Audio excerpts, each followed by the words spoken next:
Boa noite, queridos amigos. Estamos iniciando mais um programa Eclésia. E é com muita alegria que nós chegamos até a sua casa, até a sua família, para poder falar de um tema muito querido de cada um de nós. Nós que estamos nesse ano mariano, queremos fazer também aqui no programa Eclésia sempre esse carinho ao coração dessa nossa mãe tão querida que assumiu realmente esse plano de salvação, esse plano para chegar até nós, o nosso Salvador, e nós hoje queremos aprofundar ainda mais todo este tema com a presença aqui do diácono Carlos Magno, que assim, com muito carinho, né, disponibilizou, a gente sabe de toda a correria, né, do dia a dia, e que aqui com muito carinho vem até nós para falar. O diácono Carlos Magno foi ordenado, né, no último dia 6 de maio, né, e agora tem auxiliado nos finais de semana na paróquia de São Charbel, né, ou melhor, São José e São Charbel, né, lá em Pessegueiros, e durante toda a semana está aí nessa grande missão aí junto ao propedêutico, né, como prefeito de disciplina. Uma boa noite, diácono. Boa noite. Eu que agradeço o convite para um trabalho missionário, para evangelização. A gente sempre arruma tempo. Nosso Senhor sempre concede tempo para nós. É verdade, né? Ainda mais para poder levar e esclarecer cada vez mais essa devoção tão querida, né, à nossa Santa Mãe, né? E a gente hoje já quer começar essa nossa entrevista, né? E daqui a pouquinho daqui a pouquinho quando a gente começar a nossa entrevista, queremos assim falar um pouco dessa presença de Maria, não só na nossa vida, mas esclarecer algumas realidades assim até do próprio dogma, né? Maria, Mãe de Deus e essa devoção mariana, né? Que às vezes tantas pessoas têm tantas distorções sobre isso. E a gente quer esclarecer para que o povo de Deus possa ainda melhor amar essa mãe tão querida nossa, né? Então, antes de iniciarmos a nossa entrevista, vamos ao nosso Eclésia Diocesana.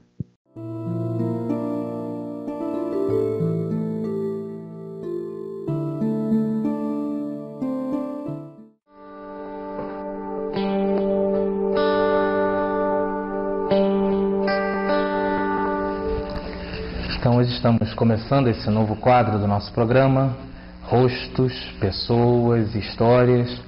E estamos começando esse quadro do programa, com uma pessoa que tem importância muito grande na nossa diocese, pelo seu trabalho no seminário, pelo seu trabalho na UCP, que é a Dona Ruth. Tudo bem, Dona Ruth? Tudo bem.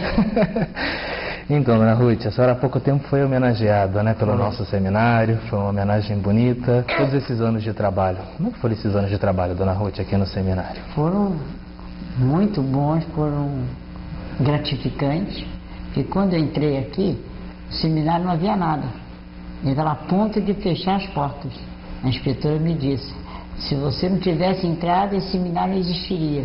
Porque quando eu cheguei, que não vi nada na secretaria, eu tive que comprar todo o material, porque eu havia feito o curso de secretário em São Paulo, né, pelo MEC.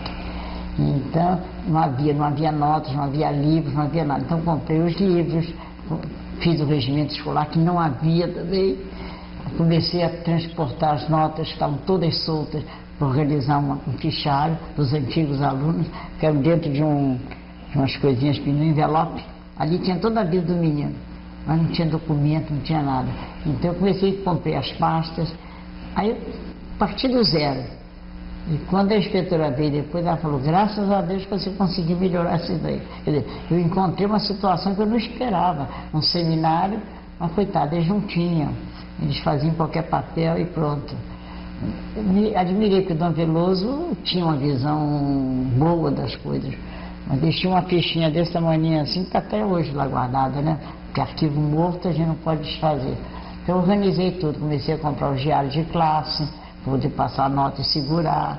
Então foi partir do zero. Mas graças a Deus saiu direitinho tudo. O regimento escolar foi uma pena, porque quando nós fizemos, o padre Monsenhor Jorge, a irmã Nadora e eu, nós fizemos o regimento e quando mandamos lá para baixo para a Secretaria de Educação, quando devolveram, elogiaram, descavaram. Muito tempo não passava um regimento escolar tão bem estruturado. Mas a senhora organizou então a secretaria, mas a senhora também foi professora? O que a senhora gostava mais? Da aula, de organizar a secretaria? A secretaria eu organizava, mas como eu dava aula na faculdade, dava aula no seminário, geralmente as coisas da secretaria eu fazia em casa. Ficava de noite, depois trazia tudo para cá. À medida que eu fui diminuindo as aulas, aí eu pude me dedicar mais à secretaria. Mas a secretaria no começo era quase uma coisa secundária, porque eu tinha aulas de português, de francês, de latim, dando de manhã e de tarde, porque a gente tinha período de manhã e de tarde. Eu dava aqui, corria para a faculdade, voltava, o tempo que eu podia subir essa ladeirona toda, que agora eu já não passo mais. Então, 2, 3 vezes, para a faculdade e para cá, faculdade, mas foi bom. Eu gostava muito, sabe? E a secretaria eu gostei porque, como eu sou muito organizado por princípio, então eu queria ter tudo muito bom. Comecei a comprar as coisas para os alunos, até o Monsenhor Jorge falou, não, você não começa a dar de graça para eles, não, eles têm que valorizar, a família tem que colaborar. Eu trazia tudo, material lá. Igreja, então eu agradeço realmente a senhora, né? André, bem que ele faz. Com certeza. É um aluno excelente meu. Então nós agradecemos realmente a participação da senhora, né? Eu sei da dificuldade da senhora para estar aqui presente no programa, né? A senhora relutou, mas nós agradecemos. Eu gosto disso, sabe?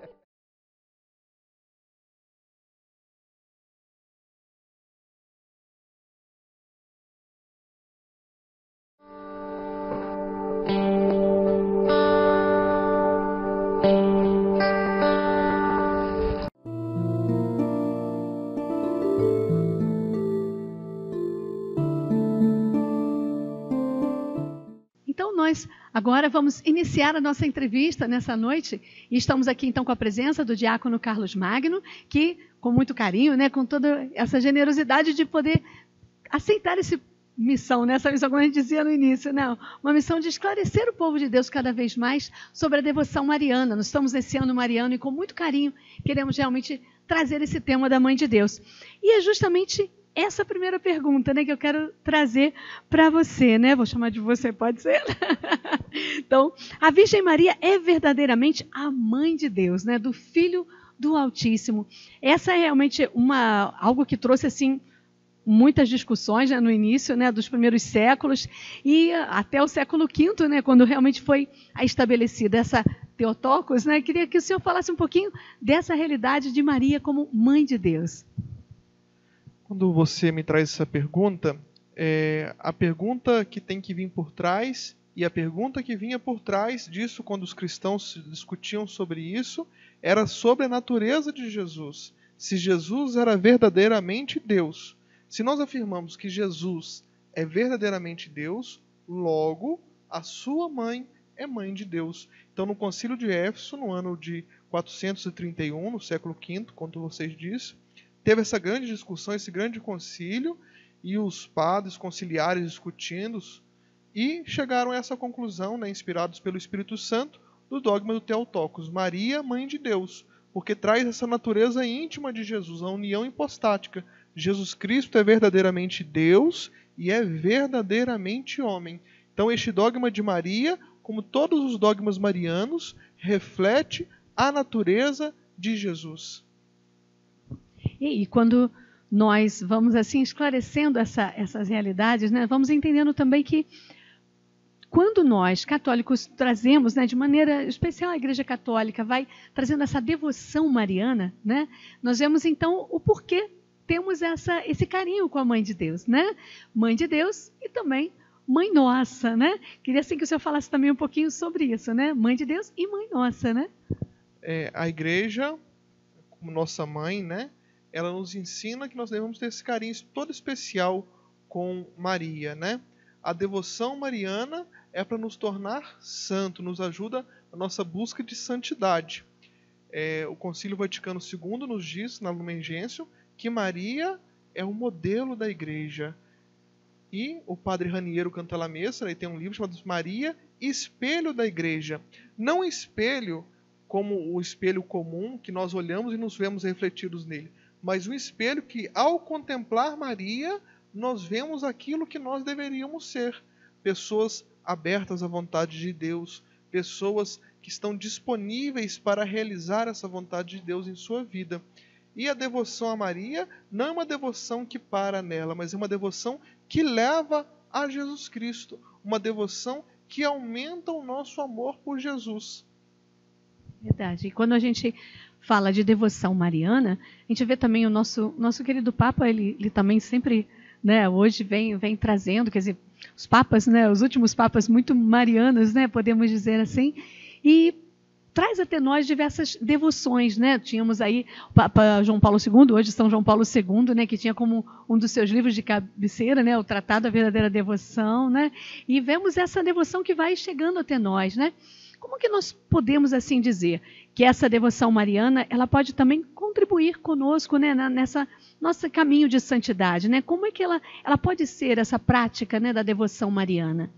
Então, você citou aí a devoção do Papa João Paulo II, uma devoção que tem crescido muito, que é a da consagração a Jesus pelas mãos de Maria, inspirado por São Luís. Este é um dos modelos de consagração a Nossa Senhora, né? Os membros da congregação mariana fazem sua consagração e tem vários tipos de consagração a Nossa Senhora. O que consiste uma consagração a Nossa Senhora, assim, de uma maneira bem resumida? Que você dedica todos os seus trabalhos, todas as suas obras, seus estudos, suas orações, você confia a eles a Nossa Senhora. É a Nossa Senhora que vai à frente, carregando todos aqueles méritos que você tem e entrega esses méritos a quem ela deseja entregar, né? E o Jesus aprova esse tipo de coisa, não é uma coisa desaprovada por Jesus. Foi uma coisa querida por Jesus que nós nos consagremos à sua mãe, né? Nós termos ela também como nossa mãe. Pensar também assim, enquanto o senhor respondia, né? Senhor, você, está nessa transição diácono-padre, né? Então, a gente fica, Senhor, você.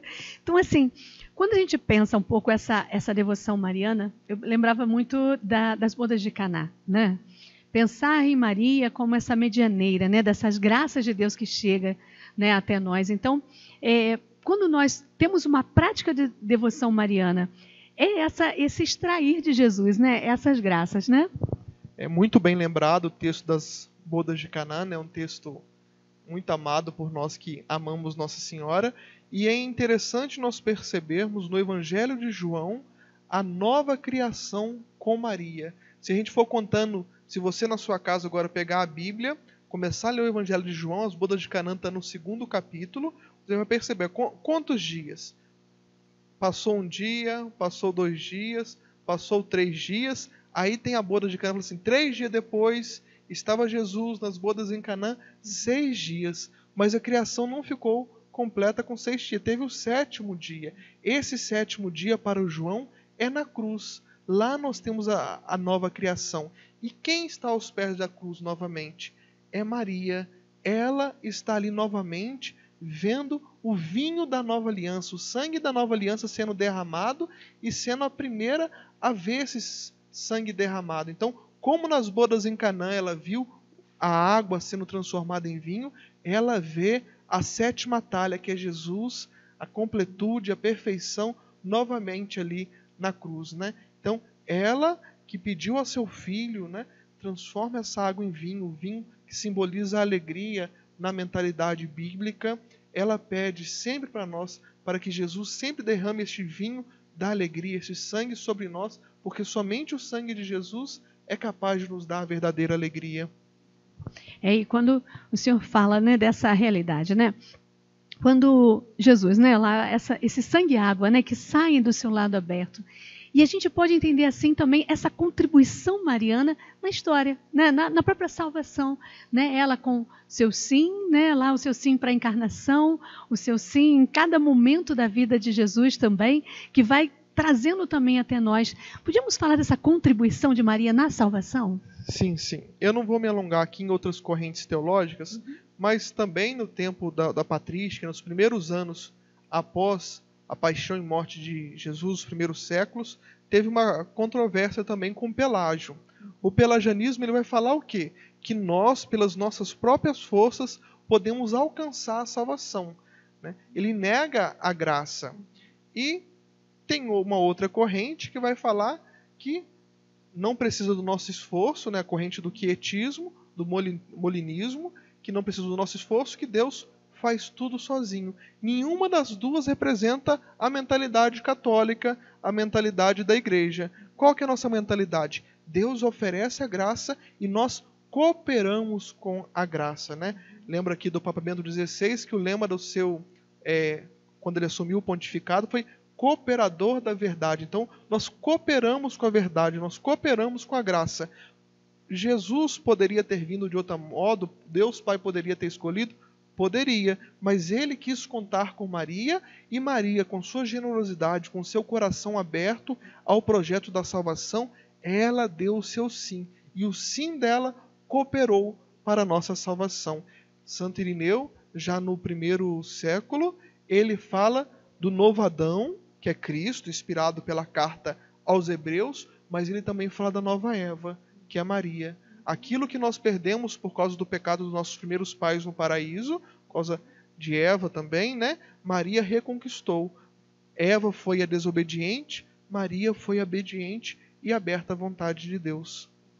E até mesmo a partir disso, né? Ela que dá esse sim e recebe o Senhor em seu ventre, ela também acaba recebendo esse título, né? Como Nossa Senhora. Por que ela é chamada então de Nossa Senhora, né?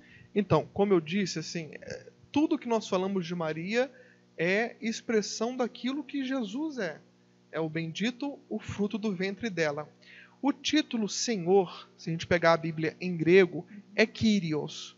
É o Kyrios, Senhor. Por isso, Kyrie eleison, né? Senhor, tem de piedade. E este título Kyrios, ele era dado para os imperadores. E na mentalidade romana, os imperadores eles eram tidos como deuses. Eles eram deuses que estavam lá no império. E quando os apóstolos chamam Jesus de Senhor, Jesus Cristo é o Senhor, Jesus Cristo é o Kyrios, nós também olhamos para a Virgem Maria e chamamos, ela é a Senhora, ela é a mãe do Senhor. E isso que Isabel chamou ela quando ela foi visitar Santa Isabel. O que eu posso fazer para merecer que a mãe do Kyrios venha me visitar, que a mãe de Deus venha me visitar? Outro título que acompanha também, que nos faz entender essa questão do título Senhora, é o título de rainha. Jesus Cristo é rei e Nossa Senhora é rainha. Eu vou pegar aqui uma citação do livro de Reis para nós entendermos. Nós também tinha um outro herege, né? Sempre os hereges sempre causando confusão para nós, né? Mas como diz São Paulo, eles são bons porque aí a doutrina vai sendo purificada, né? Tinha um Marcião, ele falava que o Deus do Antigo Testamento é diferente do Deus do Novo Testamento. Isso foi condenado, não é? É o Deus de Abraão, o Deus de Isaac, o Deus de Jacó, o Deus de nossos pais que nós cultuamos e que Jesus já estava presente na Santíssima Trindade. Então eu vou recorrer aqui ao Antigo Testamento para nós entendermos essa figura de Maria, que já prefigura Jesus, que é rei, e Maria, que é a nossa rainha. A citação, se você quiser pegar a sua Bíblia, está no segundo livro de Reis, capítulo 2, versículo 19.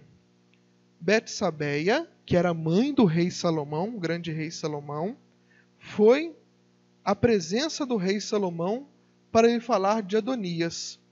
E o rei se ergueu para ir ao seu encontro, fez uma reverência diante dela, depois sentou-se no trono e mandou colocar um trono para a mãe do rei.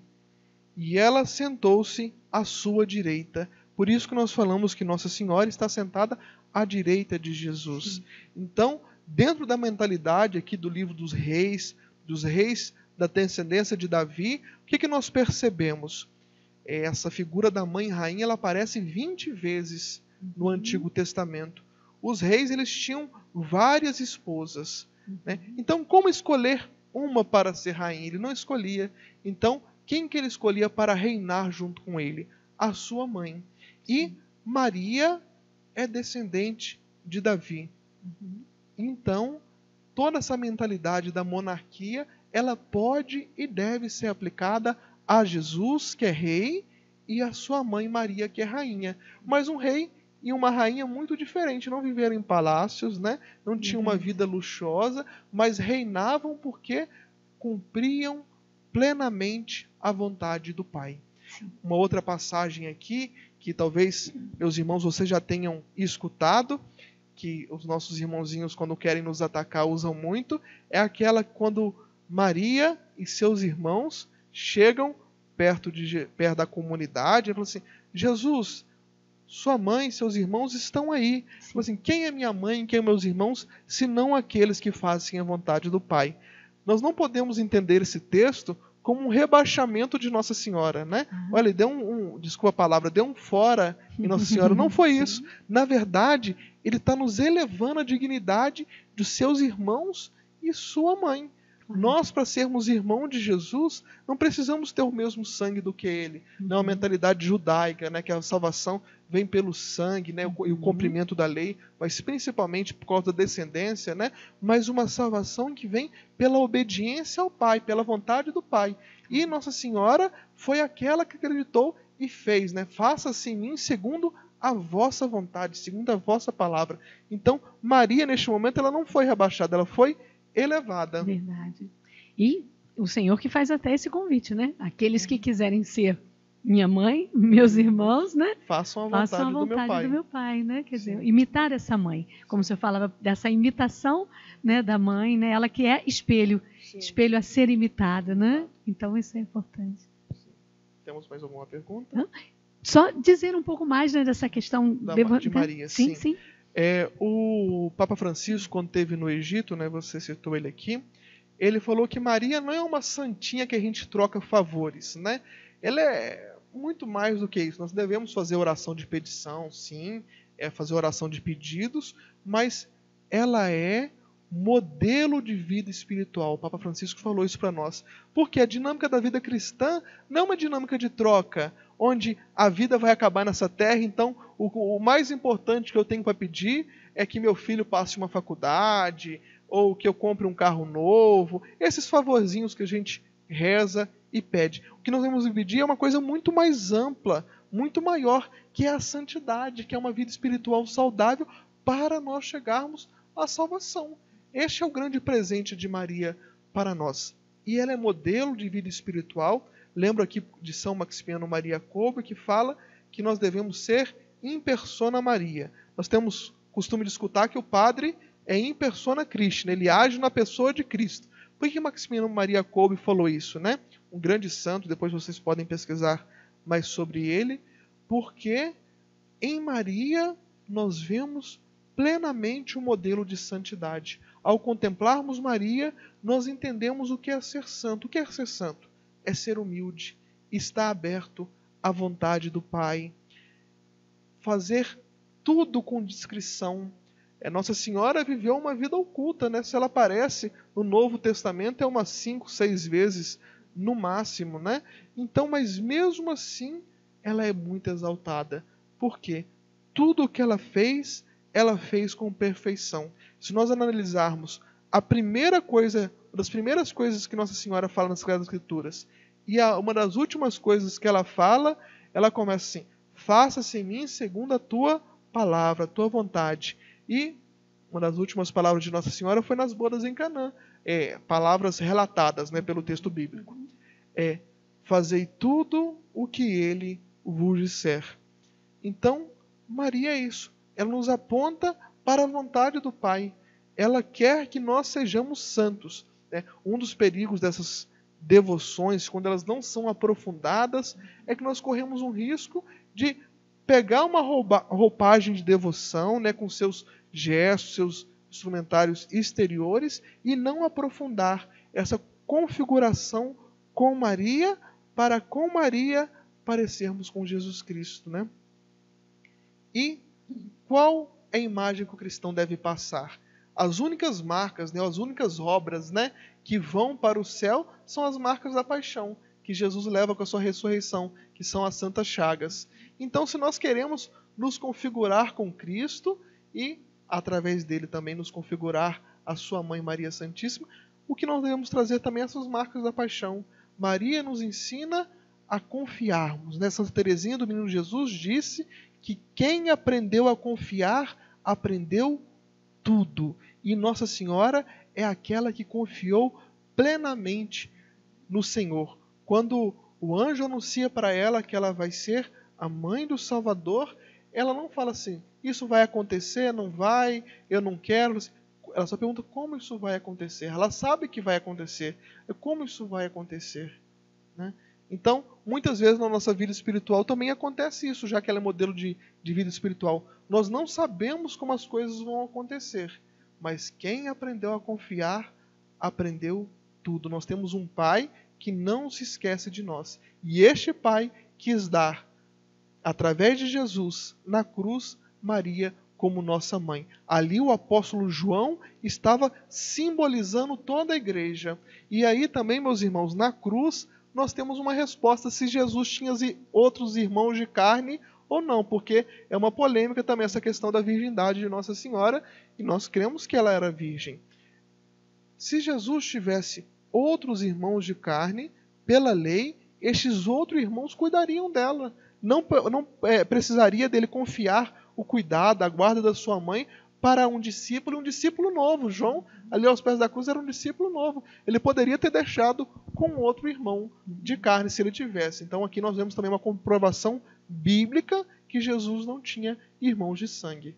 Verdade. E a gente, né, diante da beleza, né? É lindo falar de Maria, né? E é delicioso falar de Maria, né? Porque realmente nos faz mergulhar mais profundamente, né? Nós estamos aqui com a presença do diácono Carlos Magno, que está aqui trazendo para nós um pouco mais de alguns dogmas de fé em relação a Maria. E assim, algo que é tão importante, acho que num tempo em que nós vemos uma necessidade muito grande da união dos cristãos, né?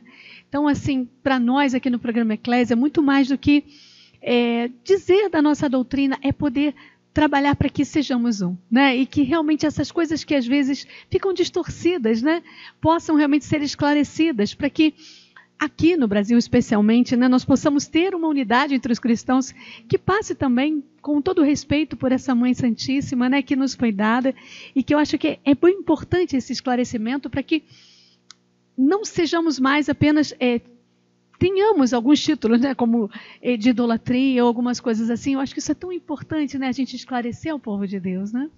O venerável cardeal de Nova York, né, já falecido, o venerável Fulton Sheen, ele disse nos anos 70 que nos Estados Unidos talvez de 100% das pessoas que odeiam a Igreja Católica, 90% odeiam aquilo que eles pensam ser a Igreja Católica, aquilo que eles pensam ser a doutrina da Igreja. Nosso Senhor fala que o Espírito Santo é um Espírito da verdade.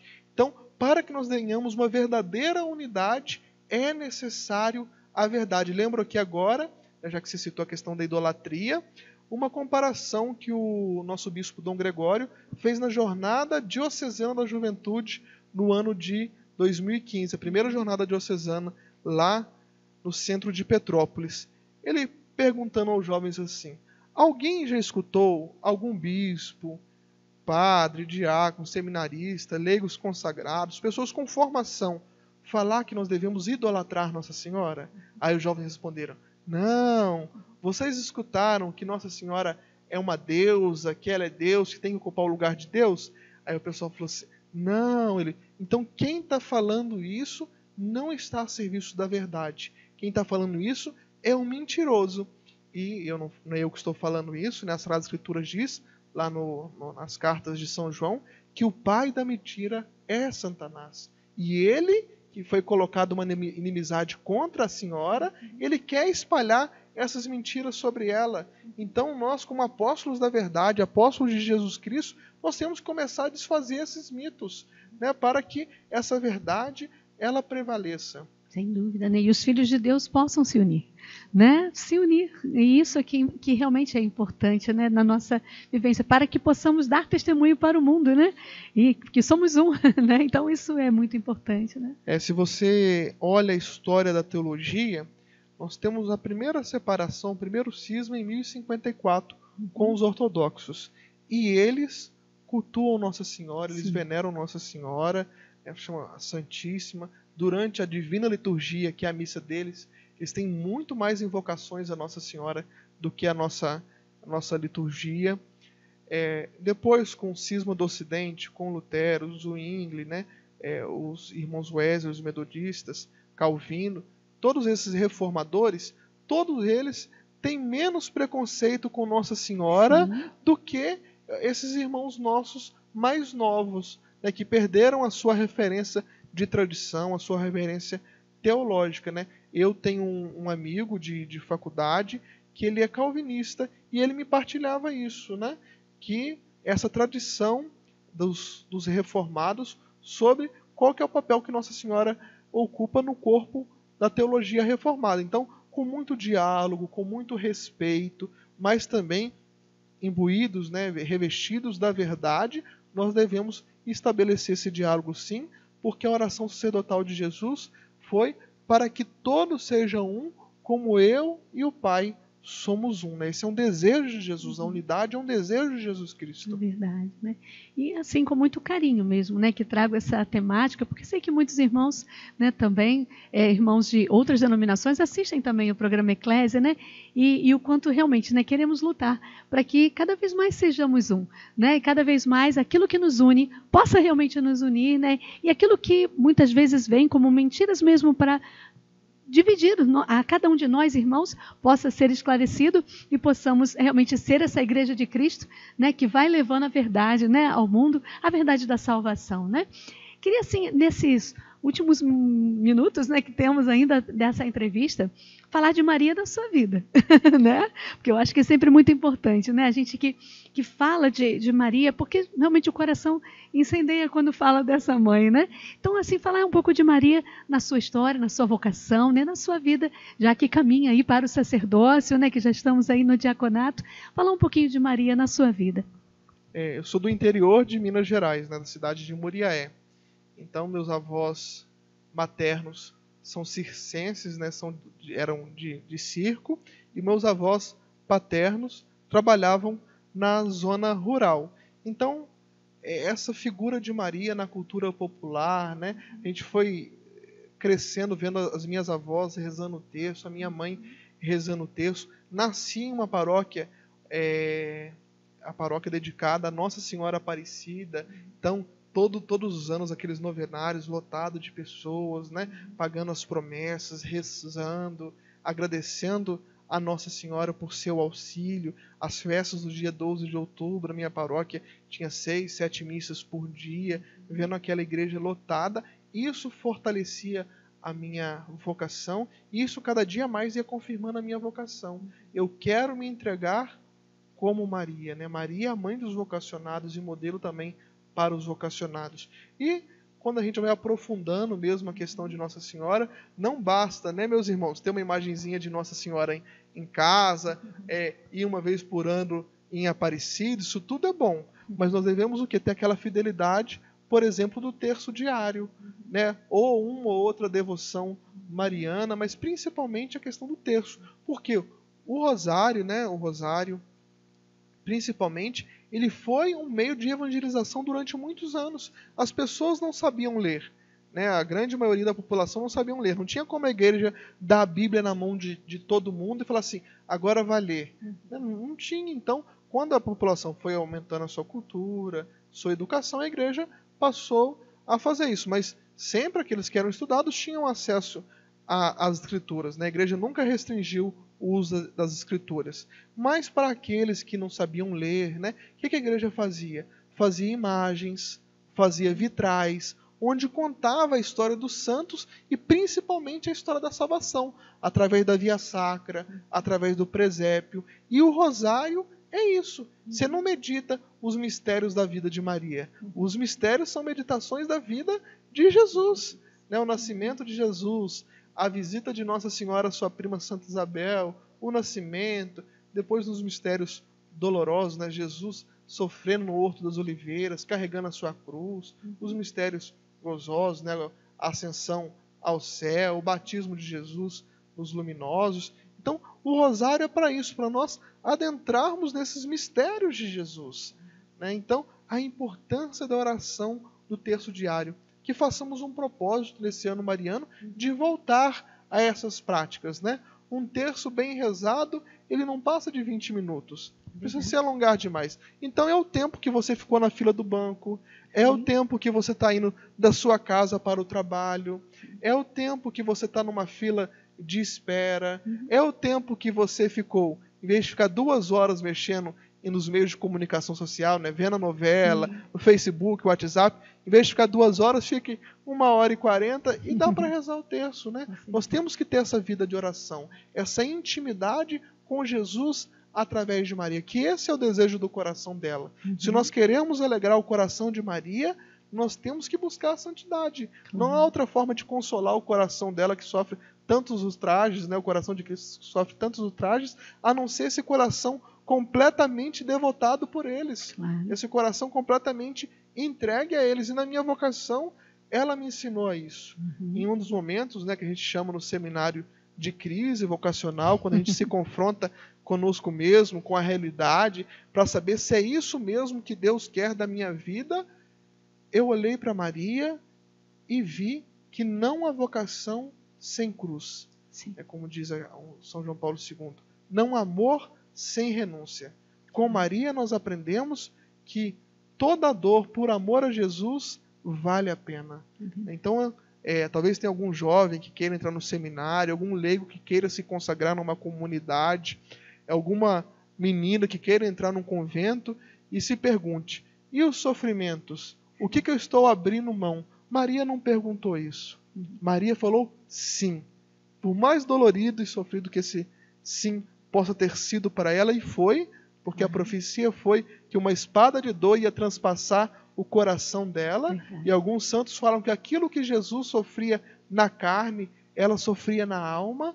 Então, foi um sim dolorido, mas um sim que deu ao coração dela paz. Quando nós fazemos a vontade de Deus, nós ganhamos paz. Então, diante desses sofrimentos que me deixaram em crise no processo vocacional, eu olhei para Maria e falei assim, como ela, eu também quero dar esse sim generoso a Jesus e esse sim generoso à igreja. Sim. Muito bem, muito obrigada, viu, Diácono? Muito carinho aí, né, por tudo isso, com as nossas orações, né, pela sua vocação, né?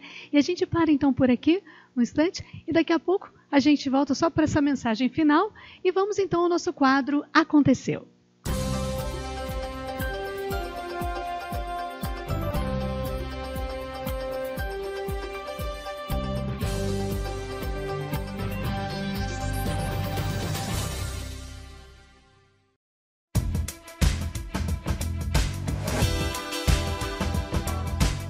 È tanto brutto vedere quelle persone che si dicono cristiani ma sono pieni di amarezze. Con dolcezza. Il linguaggio dello Spirito Santo è dolce e la Chiesa lo chiama il dolce ospite dell'anima.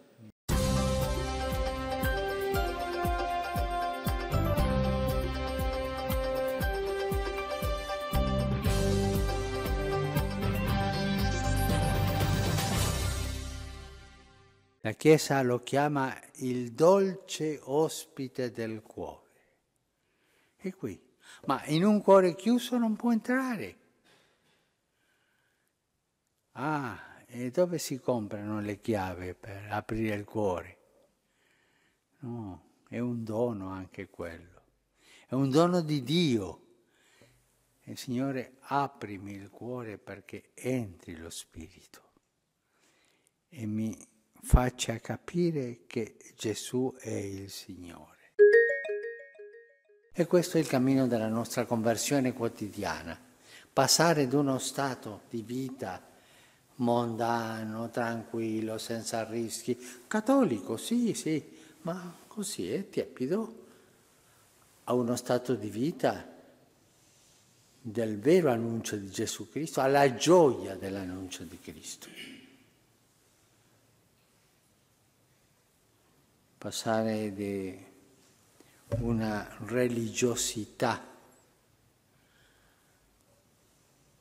che guarda troppo i guadagni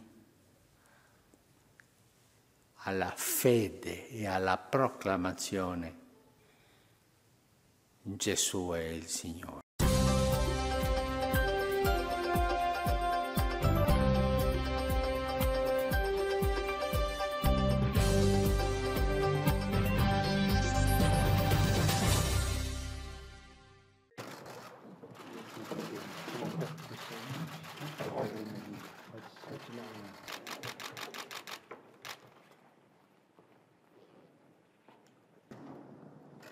Thank you.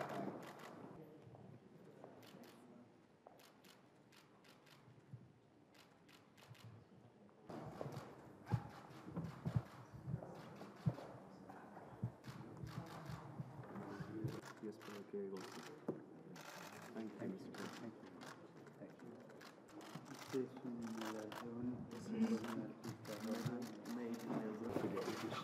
Muy bien. Buenas suerte.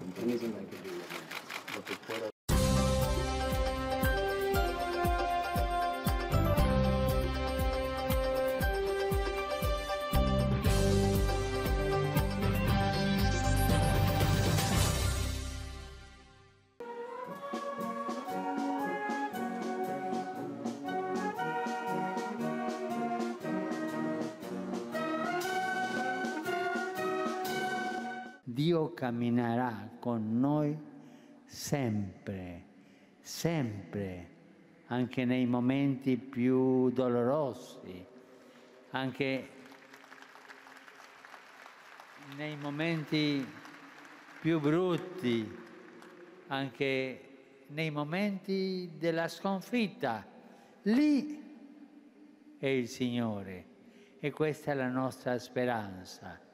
Andiamo avanti con questa speranza, perché Lui è accanto a noi, camminando con noi, sempre.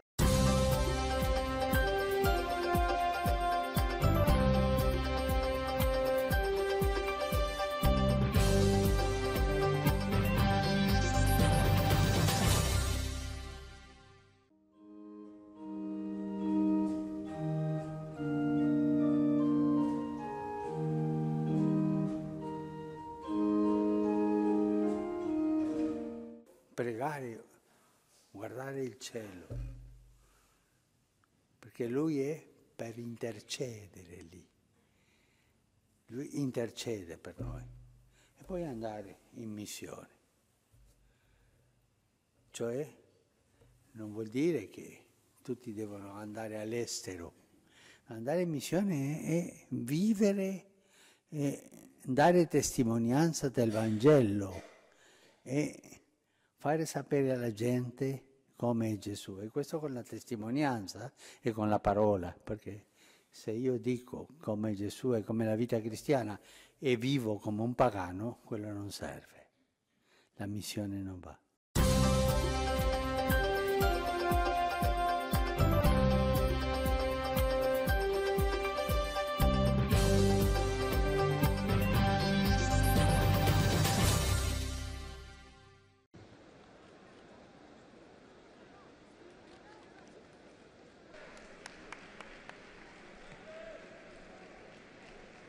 Il mondo del lavoro è una priorità umana. Gli uomini e le donne si nutrono del lavoro, con il lavoro sono unti da dignità. Per questa ragione, attorno al lavoro si edifica l'intero patto sociale. Questo è il nocciolo del problema. Perché quando non si lavora male, si lavora poco o si lavora troppo, è la democrazia che entra in crisi. È tutto il patto sociale.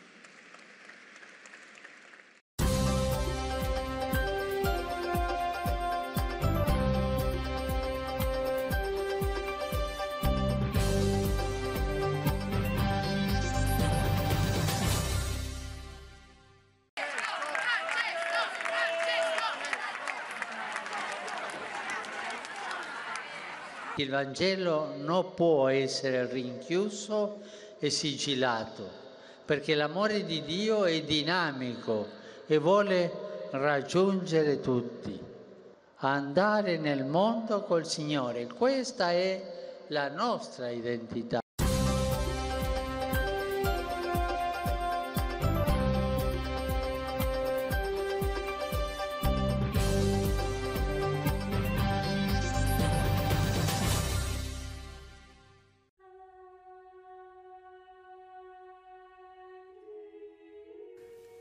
Lasciarsi inquietare dallo Spirito Santo. E ho sentito questo, ma padre, quello è sentimentalismo? No, può essere, ma no. Se tu vai sulla strada giusta non è sentimentalismo. Ho sentito la voglia di fare questo, o di andare a visitare quell'ammalato, non so, o cambiare vita, o lasciare questo. E sentire e discernere quello che sente il mio cuore, perché lo Spirito Santo è il maestro del discernimento.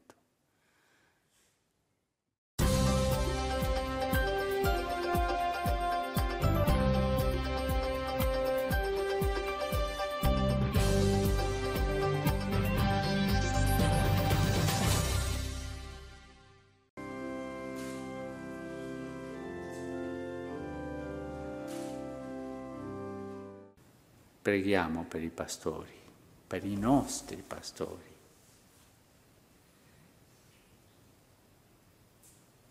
Per i parroci, per i vescovi, per il Papa, perché la loro vita sia una vita senza compromessi, una vita in cammino e una vita dove loro non si credano che sono al centro della storia. E così imparino a congedarsi.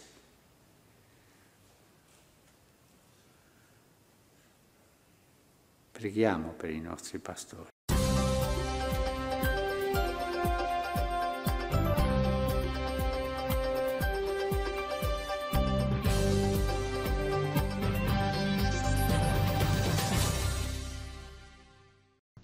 Bom, então nós vamos chegando aqui ao final de mais um programa Eclésia. Queremos, assim, agradecer mais uma vez, né, a sua presença, Diácono. Muito obrigada mesmo, né, por todo o carinho, todo esse esclarecimento, esse momento tão bonito de, né, de partilha de tudo isso que Deus, né, foi trazendo.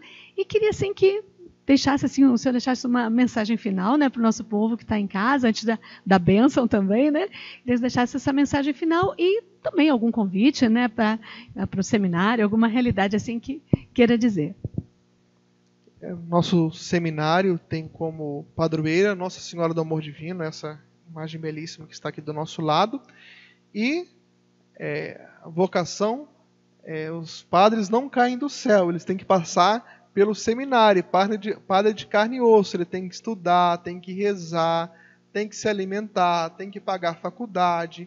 Então, nosso seminário tem todas essas realidades. E para ajudar o seminário a suprir essas necessidades, essas despesas, nós criamos um projeto, né? Eu estou à frente desse projeto junto com a equipe de formação e o bispo também, né? Com a bênção do senhor bispo, chamado Projeto Amigos do Seminário.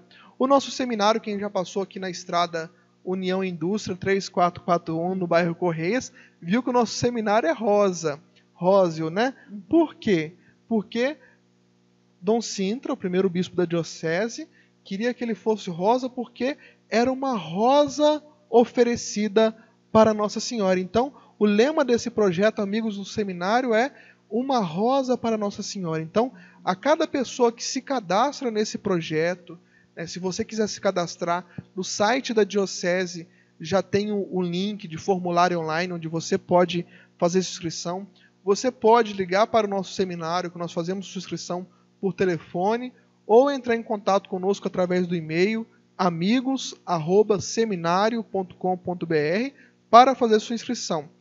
As inscrições tem vários campos que a pessoa tem que estar, nome, telefone, RG, e elas podem acontecer através de boleto bancário, através de débito automático e através de carnê pessoal que a pessoa vai acertar com o responsável dos amigos na sua paróquia, com doações mínimas a partir de R$10. Mas nosso seminário também, no decorrer do ano, tem vários eventos, né? Do primeiro semestre tem o churrascão, tem a festa junina, no segundo semestre tem o show de prêmios, outro churrascão. Tudo isso não é para que nós tenhamos uma vida luxuosa no seminário. Você dá aula lá, você sabe que isso não acontece, mas para pagar as necessidades básicas mesmo do seminário. Então, se você também quiser doar uma rosa para Nossa Senhora, através dos amigos do seminário, entre em contato conosco. E como mensagem final, não deixem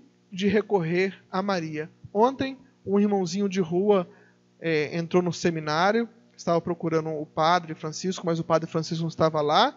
Ele falou que ele conheceu o padre Kim. Ele pediu umas doações e tal, nós arrumamos as doações para ele.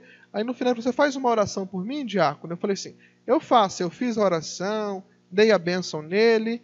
Aí ele falou assim, agora vamos rezar uma Ave Maria, porque o padre Kim ensinava toda hora, todo dia, de mãos dadas com Maria. Então aquele mendigo, né, aquele senhor de rua que apareceu no seminário, ele tinha isso cravado no coração. Que nós também tenhamos esse coração cravado com o nome de Maria, né? Toda hora, todo dia, de mãos dadas com Maria. Então, agora você também se prepara para receber essa bênção, né? A bênção final do nosso programa. E queremos também, através dessa bênção, nos apropriar também dessa presença, né? Dessa bênção de Deus que vem pelas mãos de Maria nessa noite, né? O Senhor esteja convosco. Ele está no meio de nós. Por intercessão de Nossa Senhora do Amor Divino, abençoe-vos o Deus Todo-Poderoso, Pai, Filho e Espírito Santo. Amém. Que a alegria do Senhor seja a vossa força, que você em sua casa, no seu trabalho, no seu serviço, fique em paz e o Senhor Jesus e sua mãe Maria sempre vos acompanhem. Graças a Deus. Então, grande abraço a todos e até a próxima segunda, se Deus quiser. Cuando miramos a África, vemos mucho más que sus grandes riquezas naturales. Vemos su alegría de vivir y sobre todo un motivo de esperanza en su rico patrimonio intelectual, cultural y religioso. Pero no podemos dejar de ver las guerras fratricidas que causan tantas víctimas inocentes entre las poblaciones y destruyen esas riquezas naturales y culturales. Unámonos a nuestros hermanos de ese gran continente y pidamos juntos por los cristianos de África, para que den un testimonio profético de reconciliación, de justicia y paz, imitando a Jesús misericordioso.